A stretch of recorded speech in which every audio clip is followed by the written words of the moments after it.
Yeah, hi all. Very good evening. So let us discuss about P2P cycle, procure to the payment. Procurement, which is nothing but purchasing to the payment. Payment is like processing the invoices and all, starting from purchasing until payment. So initially, the requirement begins. You can see a lady is getting some requirement from the business. We can get a requirement from production department or some other departments. So to purchase the material. So in SAP terms, this is called purchase requisition. Purchase requisition means requirement to purchase the material is called purchase requisition. For example, I need some material X 1000 quantity. So where I am getting some requirement from production department to purchase the material. So as I get the requirement, initially the purchase requisition is created. So then the source is determined. We have to identify the source from where we can get it. There are multiple vendors in the market to identify the source. I mean, the best source we need to identify. For example, there are multiple vendors. Vendor 1, vendor 2, vendor 3. So who is the best vendor? We'll identify the best vendor, like vendor selections. So here we have quotation processing. Basically, quotation processing will help us to finalize the best vendor in the market. So once we finalize or identify the best vendor, we will try to identify, for example, vendor 1 who is selling at a better price when compared to the vendor 2 and vendor 3. We will identify the vendor and vendor is selected, where you can see here vendor selection. So once vendor is selected, we'll process the purchase order. Purchase order in SAP will help us to create the purchasing requirements and that will be sent to the vendor. Once we have the requirement from production department or some other department, the requirement is like what material, how much quantity. Then later stage, we identify the vendor. Later, we will try to create the purchase order and the purchase order will be sent to the vendor 1. Now, vendor 1 will receive the purchase order. There are different formats through the mail or else a physical copy or a fax or through the EDA, through the third party system sharing. A lot of things are there. So once the purchase order is received by the vendor, so vendor will try to process, I mean, he will try to process internally and he will make sure to deliver the material to you. So in between, as expected the date, if vendor is not supplying the material within time, we can process the order and we can send the reminders to the vendor. So order monitoring and all you can see. So later stage, once vendor confirmed that, yes, I'll be delivering your goods so and so day. So we have to receive the material. You can see there is a truck is coming to our delivery address. We have to unload that material. Then we have to store that material in the store location. So the concept of receiving the material is called goods receipt. Now, whatever the material we have received, we have to store it in the storage location. So that will be updated in the SAP system as a goods receipt for your future reference purpose. Now, once we receive the material, it's not free of cost. So in that case of scenario, whatever the material we received, we need to identify the bill or invoice. So that invoice anyhow vendor will be supplying to you. While supplying the goods, you will send along with that goods some invoice.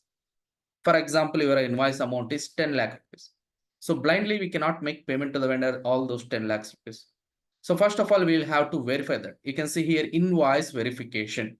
So in the process of that invoice verification, first we will identify the material and confirm that everything looks fine, like total how much quantity you received, what is the price of each quantity, is there any wrong in total calculation. Like once I confirm that, then I'll try to verify that invoice and once it's okay, next I'll process the invoice for payment.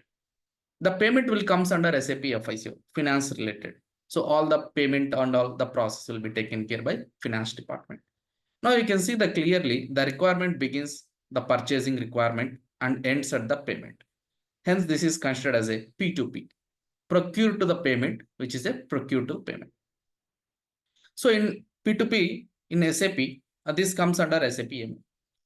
Basically, in SAP, we have various modules. There are two types of modules. One is functional module, the other one is a technical module. Functional modules are more than 25. You can see the more relevant modules. Mostly you had like FICO, ST, MM, PP. So now SAP MM. So whatever I discussed the P2P cycle, This process is relevant to the SAP MM model. MM is a materials management, managing the materials in your business in the area of purchasing and inventory. So SAP MM. Most of the businesses, okay, most of the businesses, they need some ERP tools. So business is nothing but it's an ERP, enterprises. So for any of the enterprises, they need to upgrade their business from technical point of view. So they need to have some online process in their business. So they need to set up some systems. So nothing but your ERP tools. You know, SAP is the top ERP software, which helps to run your business in a systematic way. Now, in this scenario, we got the SAP, and again in the SAP, there are two types of modules. One is the functional module and technical modules. I was discussing about the functional modules. We have almost FICO, HT, MMPP, and other modules. Now, whenever you see all these modules, which are all under functional modules, where you don't require any programming skills, logical coding, and all. You just need to understand the business scenarios. So accordingly, how to update the SAP system, or we need to do customization or implementing the SAP into your business. Now coming down to the technical models, like we have ABAP and BASIS and some security models. ABAP, advanced business application programming and all. So now here mostly the relevant is SAP MM, which is procured to the payment, where SAP will helps a lot from systematic point of view for understanding the business process related to the P2P. SAP MM model, materials management. Now, initially, if you see here, there is an enterprise structure. So initially for any of the business, if they need to set up this SAP into your business, first of all, we need to identify the business structure, enterprise structure, I can call it. The top level in the business, it is a client or a corporate group. And next to that, we have company codes. For example, we take our Tata Motors. Now coming to the Tata Motors, or else Tata Groups, we can call it. Now under Tata Groups, we have multiple companies, multiple business. Like Tata Motors, we have Tata IT is there, Tata Electronics, and Tata Construction is there, and Tata Supermarkets are there. A lot of things, Tata Communication and all. Now, the client which is a top level, which we can consider as a Tata Groups, down to the line, we can consider Tata Motors, Tata Constructions, Tata Communication and all.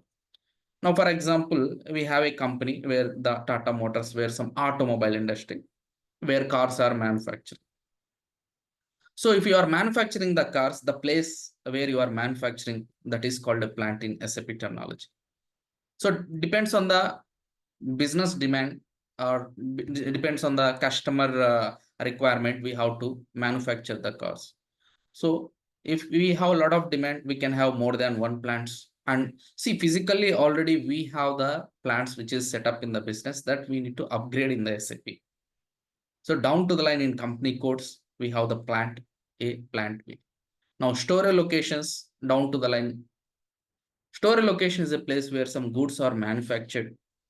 All your raw material, whatever we are procuring for your car manufacturing plant, like tires, or else maybe some seat belts, mirrors, headlamps, side lamp, whatever it could be.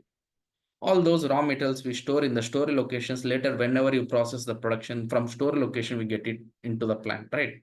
So initially storing the materials and all.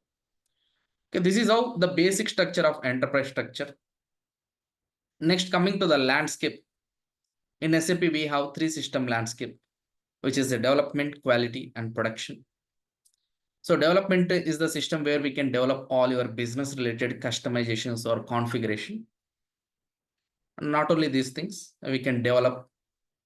Once we develop, if everything looks fine, all that new configuration, then we can move that to the quality. Quality is the test system where all your business also can test it. End users, we can call it. End users will test it, and if everything looks fine, then we can move that settings to the production.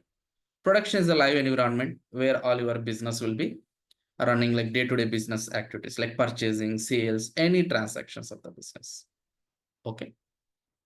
So now this is just a basic of the SAP MM. So if anybody interested in joining the SAP MM course, please comment yes, and you can subscribe my channel. Thank you all. Have a great day. Bye.